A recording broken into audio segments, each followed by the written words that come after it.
everybody. Welcome to Before College TV, Five Big Questions. Today, I am so excited to spend time with Dr. Davis. Dr. Davis is a superintendent at Richland District Two. He has a long history of working in the district, going back to being a principal. I believe it was about 8 or 9 years ago, depending when you're watching this. He's also Yeah. a native of Columbia, South Carolina, and is a mentor and a hero to many. He is passionate about helping assistant principals and helping new leaders to develop their leadership style and voice. He also serves as a board member at Francis Marion University, where he attended college, and the story of how he got there and was able to create this life for himself is quite remarkable. I am grateful to have Dr. Davis here. I came across Dr. Davis when I was visiting Richland District 2, doing some work, and I had the chance to hear him speak. And I was just so taken aback because I just loved his journey and I just felt his passion. And now you're going to get an opportunity to experience that as well. Dr. Davis, welcome to Before College TV. It's wonderful to have you here. Thank you, Harlan, for having me. I'm excited about the opportunity to chat with you and share with your audience. Yeah, this is fun. This is fun. You've got a great spirit, a great energy. I know that we're talking right now in the midst of COVID, and it's Yeah. a crazy time. I have to tell you, you look you look great. I mean, is it okay to comment on your appearance? I I mean, appreciate it. Yes, I appreciate that. Thank I can't see the exhaustion. I can't see any of the stress. you. And I believe you also, and if I can, I don't, I saw that you also had COVID and recovered Yeah. from it in June. How are you feeling from all of that? Yeah, I'm feeling great. I've been able to recover well. It took a while though. I don't want to make light of it. I had many symptoms and some concern during the battle with it. But I was fortunate and blessed not to have to be hospitalized. But it took quite a bit of while, 30 plus days, to really gain my strength back and be able to return back to work. Yeah, I can imagine. I mean, I know just from my interactions with you and from others who are in your community. I mean, you have a lot of energy, man. Like, I mean, you are just, like that's accurate, right? Like you Right. are just always there. So to have that kind of sucked out of you a little bit, I know must have been hard. And also given all the changes that you were going through as a superintendent, adjusting to virtual learning, dealing with all of those dynamics, I can imagine you must have learned a lot. Is there something that you can share? I know you're still kind of in it, but Mhm. is there something, a motto, a message, a philosophy that has carried you through this really uncertain time? Well, we started the school year out about, really talking about having giving grace, but also having grit. So grit and grace has been something that we've been focusing on, understanding we're in times that are unprecedented. That people are we're kind of figuring things out as we move along, and so we need to be forgiving and kind when we can, but also we need to have a mindset of resiliency and being able to continue to always move forward. So, Yeah. I share with my administrators, to remain calm, to be flexible, find the positive in everything, find the opportunities in even some of these challenges, and above all things, of course, remain courageous. Yeah. I think that one of the things about you that really resonated is your story of how you arrived here. And I want to go back in time, but before I do that, I'm also really curious how somebody who's really in the the highest position of leadership within the district, who's dealing with all of these unprecedented changes, I'm sure that there's times where you feel alone, where maybe you don't know the answer, or you feel a little beat up, and I would say that's probably safe to assume, correct? Absolutely, that's very accurate. Right. And I would imagine it has to be pretty lonely at times to be in that position and to have to work through this. Is there somebody who you talk to Is there someone in your inner circle now when you're feeling beat up, when you're feeling down? Uh, is there somebody who's there for you that you can share? Because I'd love to just know, how do you get through it? Yeah, I mean, there are several people. Of course, my wife Pam is there for me, and though she's an educator, she gives me an opportunity to, just kind of share my sometimes my frustration, sometimes my the things that I worry about and things I'm concerned about. She's always, honest with me about her opinion and thoughts about things, but always very supportive. And I have an uncle who lives not that far from me, who had a very prominent role in raising me, and so I've always called on him. And we don't talk a lot about school and work and stuff like that. We just talk about this kind of uncle nephew stuff or father son type of things, and that's good. And I have a group of friends that I can always depend on, as well as superintendent colleagues that I can call and run things by. So it's important to be able to have that circle of individuals that you can depend on, and they can depend on you.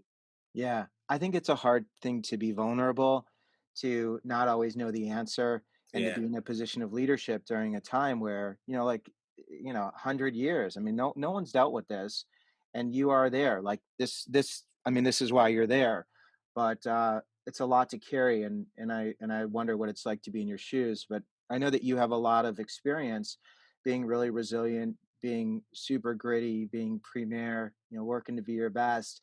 And I would love to hear about where this all started, and if you can take us back to even, what was it like growing up in your home? What was it like K through 5th grade to yeah. be you? And take us on that journey. So I moved in with my grandmother when I was actually 2 years old, and from that period until I graduated from college and moved out, I stayed with her. She raised me. I had a great relationship with my mother and my father, but they were young, and there were many challenges growing up in an impoverished community with teenage parents. And my grandmother took the responsibility of raising me, and I'm so thankful for that. She's a was a very important, foundational, pivotal person in my life, and so but there was definitely some challenges. I mean, at a young age, I was responsible for getting myself up and getting ready to go to school because my grandmother worked at one of the local hospitals in the cafeteria, on the line, on the serving line. And she had to get up and go to work and be to work early in the morning, prepare for breakfast and things of that nature. And so she was there 5:30, 6 o'clock in the morning. And here I am in, kindergarten, first, second grade, getting myself up to go to school. I was a true latchkey kid, wearing the key around my neck on a string. How do you And do that? so, Like, if you're a kindergartner or first grader, I mean, like, like, yeah, explain to me how you get yourself a, up a and get to long, a school. long, a lot of responsibility and alarm clocks and Really? Like, I mean, did you yeah. always go? I mean, because I Yeah, would yeah, imagine. yeah. I always went to school. I never saw, I'll tell people the story all the time that I never saw my grandmother miss a day of work. So I always thought that you were supposed to get up and go do something. And she always told me when raising me that a man should have something to do every day. Like, so every day, you couldn't lay around in bed, you could not do anything. And so I got up and got myself ready for school. I mean, I had neighbors and things like that. I grew up in the housing projects here in Columbia, but we had a very strong community. I often share that, I share about, being economically poor, but community rich. And I Mm, was wealthy when it came to community. right. Everybody looked out for one another in my neighborhood at that time, whether and so my next door neighbors, the women across in the building in front of my building, behind my building, everyone was responsible for all the children that were being raised in that particular housing projects. And so, yeah, I was wealth could be measured in love from your community. I was Yeah. wealthy, and so That's crazy, but you're like 5, 6 years old, your grandma leaves, and then you get up, and then you sit and you have a bowl of cereal or something. Like, do people come over? Do you, like, do it yourself and then grab your backpack and so walk yeah, out? you get up and you get dressed and you go catch the bus and you get to school and you have breakfast and you go to class. Yeah. That was the routine. And you know, if you were out there, someone's knocking on the door to see where you are. Someone's knocking on the door every morning to make sure that you are up and that you were getting ready. You know, my next door neighbors, their doors were literally you could stand in my doorway and touch their doorway. Our doors were that close together. So my next door neighbors would check on me as well, and make sure that we were all, you know, that we were taken, I was taken care of, or I Yeah. was ready for school. So Yeah, I mean, that's yeah. remarkable. Even that part of I know you kinda glanced over it, but, like, I've got a kindergartner, and, I mean, the idea that my kindergartner is gonna get up, get himself ready, walk out to the bus is like, he's not going to kindergarten. Uh, You know, I don't think he's going till 5th grade if he's in charge, or maybe if he had to, but that's remarkable. So you got to school, you went every day, your grandma was really on you in the best way. yeah. Then how did you progress? When did you start to make really pivotal choices on what path you want to pursue, and did you ever go down a different path earlier?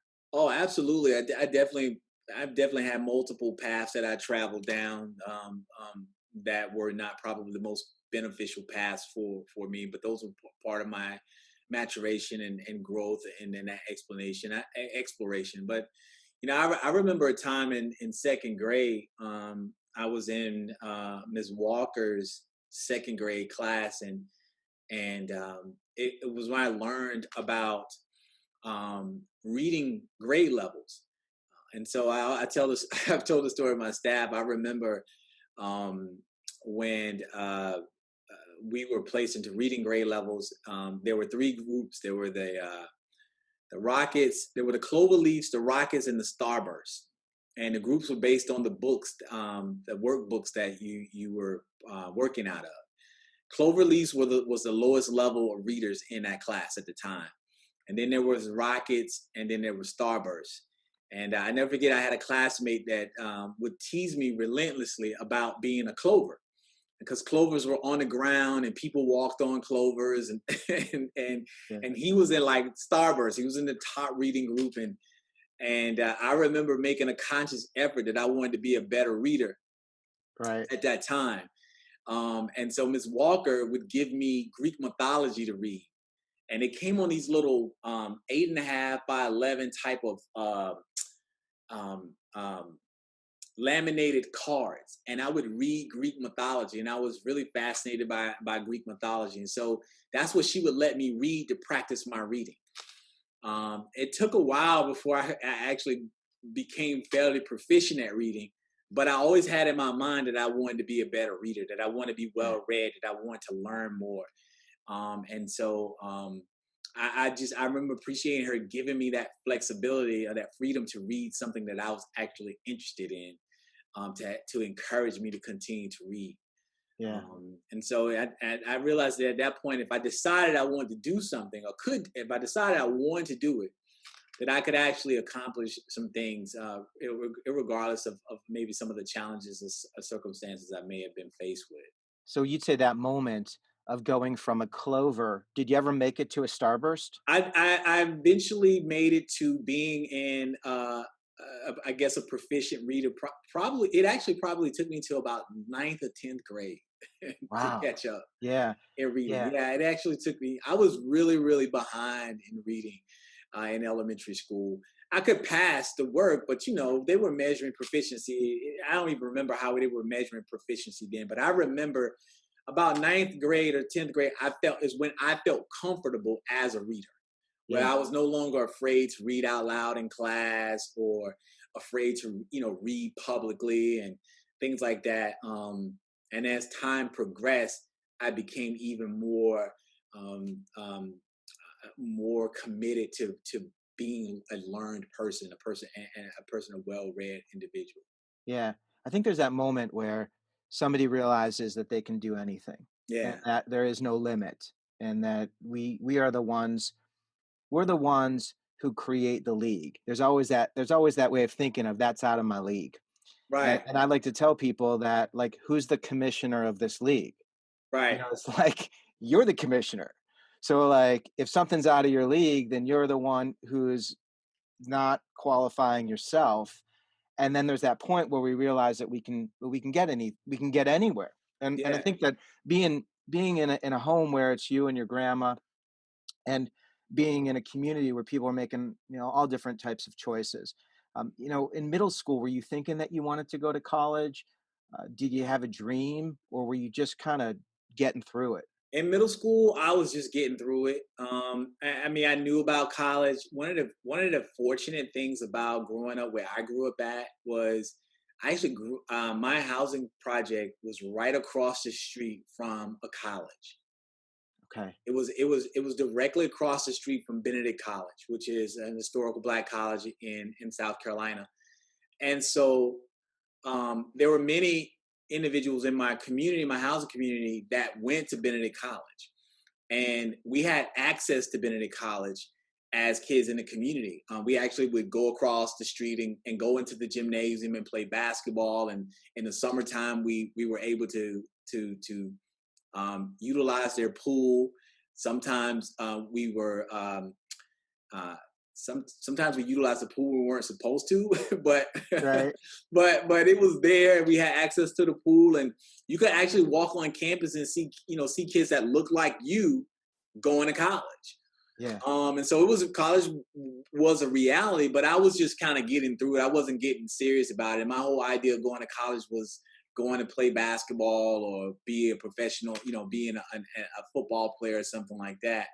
But I did know that it was a possibility because I could see it out. I can see it every single day I walked my neighborhood. I saw students, particularly African American students, in college. Yeah. You have such fond memories of your neighborhood, and I don't know what it's like to grow up in a housing project. Yeah. And to hear you talk about it with such love is really interesting to me. You don't seem angry, you don't seem upset, you seem, like it was an important part of you. But when it comes to the parts that made it difficult, when it came to the struggles, when it came to, safety and just the world that you were living in, were you also dealing with, was there a lot of distraction? Was there danger? Were there things that you had to overcome while being in that environment? Yeah, I mean, you had to maneuver and navigate some of the challenges that living in low wealth communities could present to a young man who was not focused or who maybe went too far astray in some of the decisions that he could make. I mean, so there was definitely things you had to navigate the violence, you had to navigate the drug usage, or even the lure of some of the criminal activity that could exist. And because but the thing that I remember is that there were also other opportunities that were there. So I never try to paint this picture that my neighborhood or my community, even though it was a housing project, was like this drug infested, overly violent, gang ridden community, because I realize that people do grow up in those types of environments. And so I don't want to try to make it appear that my community was that way. I think we were very fortunate because there were opportunities and there were people there that would help you if you were looking for those opportunities, right? Right. And so, Right. you know, and I was so I thinking of, looked for the opportunities to stay engaged in athletics, yeah. to learn from the people that were in my community that were trying to help me, even the ones that were doing wrong. When they tried to steer you in the right direction, tell you get out of here, don't, this is not for little kids and things like that. I paid attention to that kind of stuff, and I moved on. Yeah, because I'm always really fascinated, and there's that time where you make that choice where if there's somebody else who's in a similar community and they're thinking, I want to be you, I want to be him, I want to be able to get there, and it seems so far away. Yeah. And then there's the temptation of those who are saying, why don't you go do this? We can make money, or do whatever that's going to be more exciting than school. And then there's also the peer pressure, the pressure of gangs, where you have community, where you have connection, where you have a sense of belonging. It's not going to take you to the same places, but in the short term, I can see the allure of that. And Right. I think that, understanding, how do you then go that course of education and then finding all of these amazing people to help you. And I want to get to that. I just like this part of your life is so fascinating to me because Yeah. so many people don't get here. Yeah. Again, like I said, now that I'm older, I'm 48 now, and I can look back over my life. I think it was Steve Jobs that said sometimes you don't know why the dots connect. It's not till you look back over your life that you realize. Well, we try to connect the dots while we're living, but it's when you look back over your life you realize how the dots were supposed to connect. And that's kind of how my life is. As I look back over my life, I realized that there were certain things and reasons that dots connected. Now I do have a strong faith in God, and I realize that I have some favor and some blessings from Him as well. And but I had a tremendous, I also had a tremendous community. I was born and raised in a time in a community that loved its children. And then I had my grandmother and my mother and my father and my uncle and my neighbors. I mean, and so it was just, community. I remember one of my fondest memories in my community. There was a corner store in my neighborhood called Joe's Store. And Mr. Joe was an African American who owned a store and a laundromat right out across the street from my housing projects. But his store was situated in between two separate housing projects. So on the other side, on both sides of his grocery store, were two housing projects. And we could go to his store and get food and things like that we need on credit. We didn't have a credit card, and they would literally staple your receipt to a receipt book with my grandmother's name on it, and then she would go and pay on her debt at the store. But they never denied you the groceries that you needed. Yeah. Like people don't do that. They don't That's do that amazing. anymore. That was a real community, Yeah. and that's community trust. That's community love. You Yeah. know, that was. When I think about that now today, that's phenomenal. Yeah. I mean, That is phenomenal. it says so much. I mean, it says I trust you. It says I'm on your team. I want you to be taken care of. And I think that Right. it's a respect and a trust that you don't always see. And it's that part that I think people who are on the outside don't always understand, and that there are those people. Some of those dots. I want to understand some of the dots that connected, and Yeah. if you can just kind of highlight some of those and the people who were holding the dots to help you along the Yeah. way. So uh, there was a gentleman that ran the rec center in my community growing up. His name was Fred Buxton. And Fred was basically in the summer. He was like a father figure to so many kids who may not have their fathers in their lives, and so everybody was a rite of passage to play summer league basketball. Like Uh-huh. everybody played summer league basketball, and so the children from the two housing communities, the two separate housing communities, we all played at the same park on the same team. It was called Drew Park, and we played. You could be 9 years old, but you may play 9 and under, 11 and under, and 13 and under. So all you did all day was play basketball and hang out in the park. But we were responsible for learning words. When we played Scrabble, you couldn't use any words less than four. All your words had to be 4 letters or higher, so you couldn't have a three letter words. So knowing that he realized that we had such a competitive spirit, that we would spend time looking up words in the dictionary, so that when we played Scrabble, we could win. Because you couldn't use cat and dog and ant and man and things like that for your words. And he kept us together during the summer times. And so when we went off to school, we continued to have that sense of community. So he was like a connector. Yeah. My high school basketball coach, Tim Gates, was another person that kept us engaged in stuff all the time. So in order to play basketball, you had to run cross country or track. So again, and he was very discipline minded. So Yeah. he was actually a person that taught me or helped me understand that discipline is your mind. It's not the physical stuff.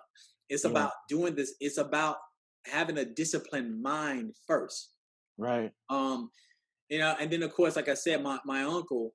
um, huge, huge influencer and connector in my life. Showed me so many things and have taught me so much and still does to this day. And actually, I credit him with single-handedly crafting the architect. He's the architect of my current family structure. Yeah. And at some point, I could tell you about what I mean about that of our current family structure. Uh, from one conversation with him, one time at Thanksgiving, I was thinking in the ninth grade.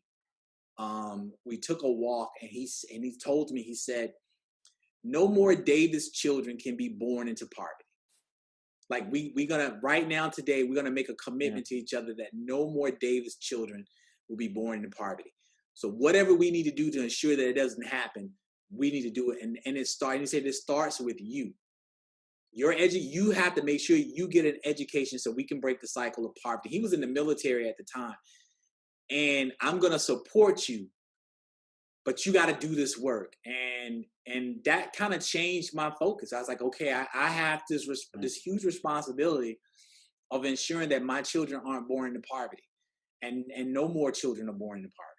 And How do that's you what been you believed him though? Like, why do you? oh, absolutely, What did he absolutely. do? What made you believe and say, I'm going to change this? I believed him because I had no question that his love for me was unconditional. Yeah. And that he would not lead me astray. I mean, a lot of the things I learned about life as a man, I learned a lot of those things from him. So, whether it's how to purchase a home, sitting down, my first closing of a home was the closing of his home. I went to that closing. When he purchased a car, how to buy a suit, how to walk in a room with your head up and with confidence, with your shoulders back, speaking to people and ensuring that and recognizing everybody, never feeling like that you're too big to intermingle with people who may not have societal status, but they have human status. So everybody's important. So whether they empty the trash bins in your office or they write your check, these people have important roles in your life. And I've watched and observed him do that. So when he told me something, I believed it. Yeah, how did he know all this? That's a good question because I don't think he had role models that taught him those things, but I never met those role models. So Yeah. yeah, It and maybe his military training helped him some with that, but he's just an extremely gifted person, man. He knows a lot about a lot of different yeah. things. It'd be fun to have him on this because I bet you I bet you helped him so much in, being at that level that he wanted you to be. The two of you working together Yeah, to do something and having him still be in your corner as, the I would say the cream always rises. It all rises together, and yeah, and yeah, having you there and seeing your journey must have been remarkable. I want to just ask you a couple more questions, and I'm so grateful for you to share all this because yeah. the path, it's the path. It's just the most uncomfortable experiences on that path. Was there a time where you thought you were going to quit? Was there a time where you just let your emotions take over and you almost weren't able to, get to where you are? Are there a couple situations that come up, your most uncomfortable moments and how you got through them? There are probably a few. I can share one of the first moments where I really had some I guess some doubt was when I was getting ready to make the decision to when I was graduating from high school and was getting ready to make the decision to go to college. I really wanted to go to college. I thought I hadn't done the best. I would say as a high school student, I was middle of the road, C plus, maybe 820 on the SAT at the time, and I always tell a story. I took the SAT the morning after prom, so I probably should have taken it again. I would have done better. But I literally rolled into the SAT in my prom in my tux. So that probably wasn't the smartest thing to do, right? But Right. but I remember sitting in my senior counselor's office, and we were talking about college options. and she was just kind of hitting me with all these reasons why I couldn't go to school. And this is a person that I trusted. I would imagine was an educator, and she knew what was best. And so when she was showing me this stuff about how much school cost and what type of classes that were going to be required of me, and then made the recommendation, and that to me, that college is probably not the best option for you. This is what you should do. Yeah. And I really believe that, and I was like, okay, well, if this is all I can do, I don't really need to work hard anymore. I mean, I don't even the effort that I was given, I don't need to give that effort anymore, because I felt like I could do this without any real effort. So I was ready to just kind of pack it up and say, okay, I'll take this path. And I was fortunate. I had another school counselor who overheard that conversation, who pulled me into his office and said, "You can go to college. Let me show you how." Yeah. And I was just thankful to, I guess that's another one of those dots. I was thankful that he was that school counselor at that time, at that moment, and that gave me the confidence that I needed, and showed me how to get into school.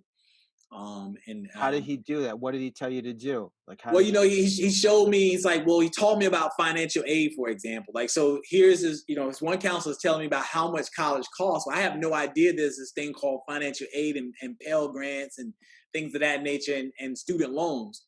And then he tells me about all of these things.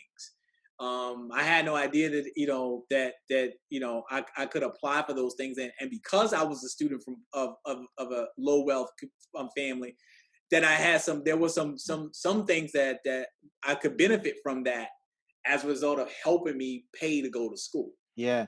And then So, so you applied, you went through that, and how much did it cost you to go to Francis Marion? so I started out at Gardner Webb for 1 year, and then I transferred to Francis Marion, which um, I did that. Yeah, I transferred to Francis Marion after 1 year, and then of course ended up going to the University of South Carolina for all my post undergraduate work. It was quite a cost. But which one was a cost? uh, Both Francis Marion and Francis, you had to pay some money because I know. I paid to go to undergraduate and grad school. It wasn't until I started working on my PhD that I was at a point where I could pay out of pocket to to finance my education. Didn't have to finance my PhD.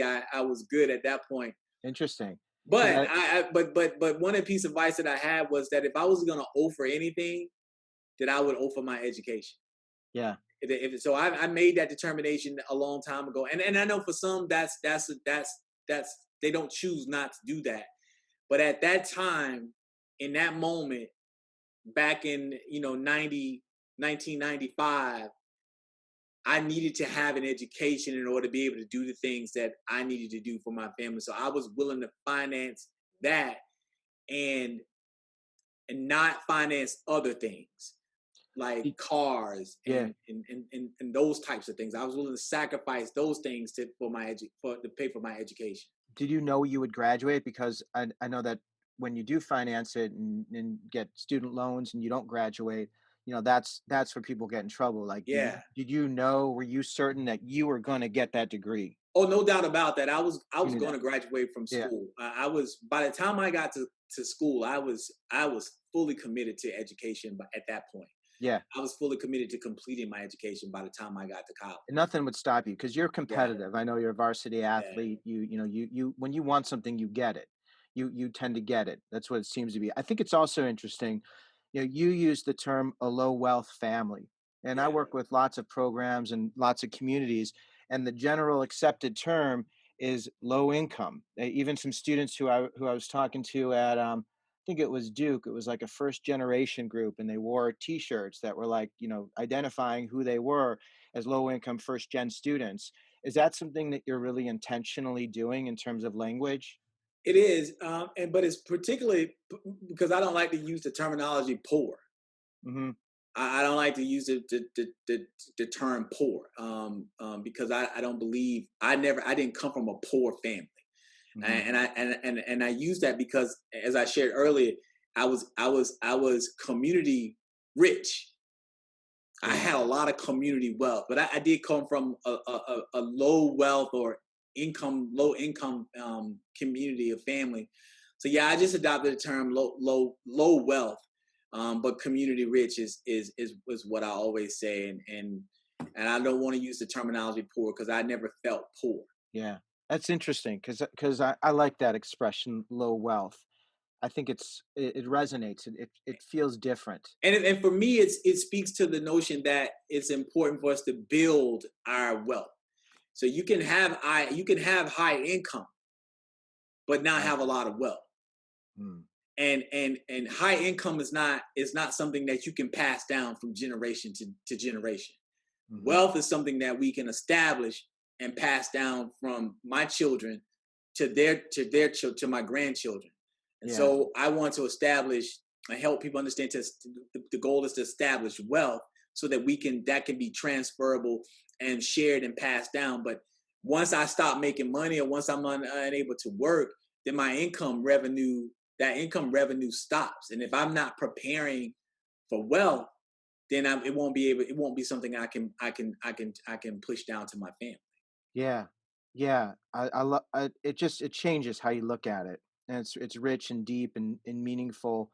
I'm so curious, you had you've done graduate work at University of South Carolina. You're an amazing place. You have a PhD, which is, phenomenal. You're a doctor as well. Was that always something that you aspired to? And the reason I'm asking this particular question this way is because if there is a seventh grader or an eighth grader or a ninth grader who looks at you and says, "Yeah, that's great, but I can't be him. He's done all this, and then you've got all these degrees, and you spent all this money to be able to do this." How did you get there? And how does somebody else who sees you and sees your path be able to say, I can do it too? Yeah, when of course when I was in middle school and as a seventh grader, if I was able to go back and talk to the Baron Davis in seventh grade, I probably he probably would tell me that he had no idea he would have no idea that he's going to be a school district superintendent, someone whose responsibility and focus is on creating premier learning experiences for other children. um, he wouldn't think that, and he probably wouldn't have thought that he would have gotten an advanced degrees at this point in his life. But I would tell him that things are uh, definitely possible for him if he continues to just be focused on what he wants to achieve and what he thinks his goal is. I always encourage my students to find the things that and really start honing in on the things that they are passionate about that gives their life they feel it gives their life meaning, things that they're excited about doing. Yeah. And once they can find those things, then let's find how then you are able to share that with other people, and at the same time it allows you to create a good living for you and your family. Yeah. But yeah, I wouldn't. Nah, I wouldn't have thought that back in seventh or eighth grade. Well, I mean, I see the dots of the people who were in your corner, and I see, Fred, who's there, Yeah. who's provided a place where not only are you playing basketball, but you're playing Scrabble. Like, I didn't even the Scrabble threw me. I thought you guys would just be like playing basketball all the time, but like you're doing all these other things that are then contributing to the next piece, and then your coach and the counselor and your uncle and with all of that, I look at you as someone who really dedicates your life to helping others and being that person who could be in their corner, similar to how your uncle and grandma were there for you. When it comes to the student who doesn't have the family or doesn't have the uncle or doesn't have the coach, what do they do? How do they find that person if they really want something more? How do they find it? Wow, man, that's a great question. So if there's a kid or student who just doesn't feel like they have anyone that they could depend on or someone that could really guide them, um, I think what I would say to them is first thing is to try to find a way to believe in yourself first. and then try to find people who will support whatever goal or vision or dream you have for yourself. Find that group. So, if you want to be an artist and you don't have a person in your life that's really supporting you, find a little artist group of friends or individuals that love art, and learn from them and support them, and and hopefully they'll support you. If you're passionate about tinkering or re-engineering things, tearing things down and fixing them back up, find people who have that same type of passion, and connect with them. But I also would say watch and listen and see who they are, because I believe that there is someone in your life that does have your best interest in heart and wants you to be successful. But sometimes they're so close to you that you overlook them because maybe they don't agree with everything that you say, but that doesn't mean that they don't care about you or that they don't support you, and that they won't be in your corner. So really pay attention to see who's there, who's been consistent. Because oftentimes it's the person that's the most honest with you, not the person that agrees with you. I was thinking of that. The person who's out to get you, the person who gets you all fired up, the person who you think about when you walk out the room, that's the person who loves you and cares about you. Yeah. They're only aggravating you because they care about you and love you, and it's opening up and Or letting you I in. can't tell you, brother. I used to think that about my coach. I thought he didn't like me. My uncle sometimes, because they would stay on me about the smallest things. My grandmother, all about and when I'm saying the smallest things, I'm talking about why you sitting with your head down? Hold your head up. I'm like, man, I'm just hitting with my head down. I mean, hold your head up. You didn't, my coach made me do something over 3 times because I didn't do it right. What I realized was they was teaching me discipline and having disciplined mind, a disciplined mind.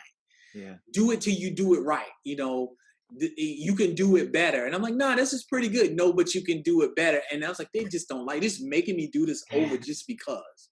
Right. That's that kind of stuff. So I think there are people there. Sometimes we just take that as you don't like me, but really they maybe just pushing you Yeah. to be better, to be I better. I love that. I mean, they care. I have two last questions for you. I know you have a busy day, and I'm so grateful for your time. I want to know, what's the number one problem you're trying to solve right now? What's weighing on your mind? What's your problem? What do you want to fix? My number one problem, my number one practice of problem right now is working to dismantle systems of inequity and inequality in the public education space. And by dismantling them, I mean to identify them and to collaborate with people who are passionate about these systems, to dismantle them, identifying them, dismantle them, and then building new systems of equity and systems of equality so that every child has an opportunity to reach his fullest potential. Yeah. I've seen some of what you've been doing in the district in terms of who you're hiring and how you're Yeah, supporting students, and in terms of getting uh, students high quality education and opportunities for AP exams. And I mean, it's remarkable to see, and hopefully, given all of the changes that we're dealing with now, people are going to be more open to doing things differently, yeah, because how it was in the past, we're seeing, wasn't all that great in many ways. yeah. So the two combined, that's really exciting. And then the last question I have for you, and it might be the same answer to what problem you're trying to solve, but it could also be personal, something outside of the classroom or your role as a superintendent. What's your dream right now? What's your big dream that you think about, that fills you up with joy and helps you to shine even brighter?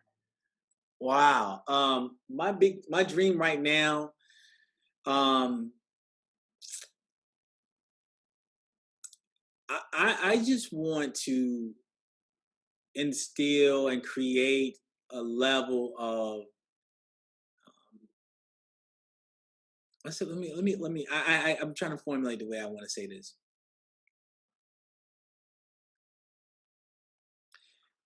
I want my students to be able to go anywhere in this world, and just people in general. I want people to be able to go anywhere in this world, and be able to be global citizens of the world and people who respect one another for whether regardless of what their differences may be.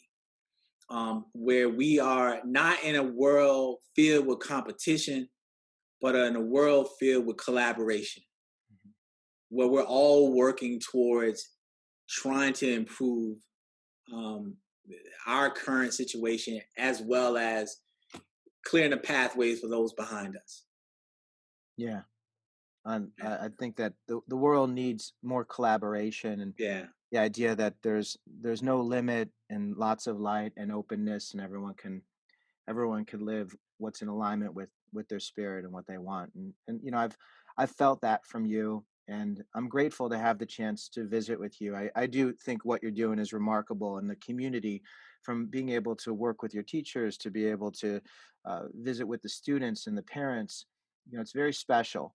And I'm grateful that we could have a chance to visit now, because even looking at what you're doing, I'm like, wow, and that dream question, you know I'm just wondering, where in 10, 15, 20 years, you'll be. And maybe you'll be right where you are, and a benchmark of what every district should be.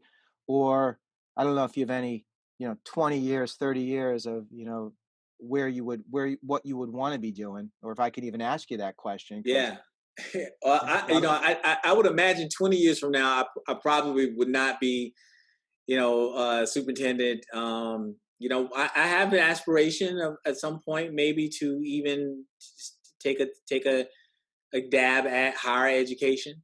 I currently am the superintendent in residence for the University of South Carolina for their air leadership programs. I get a chance to work with other aspiring people who are aspiring to be superintendents and principals, and I do enjoy spending time working with them and helping to develop them. And that's exciting. yeah, Um, so that's but hopefully 20 years from now, maybe I'm a consultant somewhere, and people fly me all over to talk to them about yeah. about my story and about improving the quality of the educational experience for children. Yeah, well, that's wonderful. Well, I look forward to staying in touch, Yeah. and being a partner in whatever capacity I can be, because what you're doing and how you're doing it has been wonderful to see and to be able to witness and participate in. So, Dr. Davis, I want to thank you so much for being here on Five Big Questions. We asked you more than five big questions, but you've got such a wonderful story, and I hope that those who are watching can draw some inspiration and insight. If anybody has questions and wants to reach out to you, a student or somebody who's watching this, um, do you answer emails, or do you I do, respond? and you can visit our district's website, and there's a superintendent's page that has my contact information there. I'm also on Instagram and Twitter at Dr. Baron Davis, and so I tweet things out and I respond to things that come through those mediums as well. So That absolutely, that's wonderful. Well, you're one more person who's in other people's corner, and I'm grateful that we can share you and your story. Thanks again, Dr. Davis. I thank you, my brother. I appreciate it. appreciate it, man. And thank Absolutely, and appreciate th- you. Thank you, and thanks everybody for tuning in to Five Big Questions on Before College TV. I'm Harlan Cohen. Today we've been talking with Dr. Davis, Dr. Baron Davis, Superintendent of Richland District 2. Thanks everybody. Grateful to be here, and I look forward to continuing the conversation. Thanks.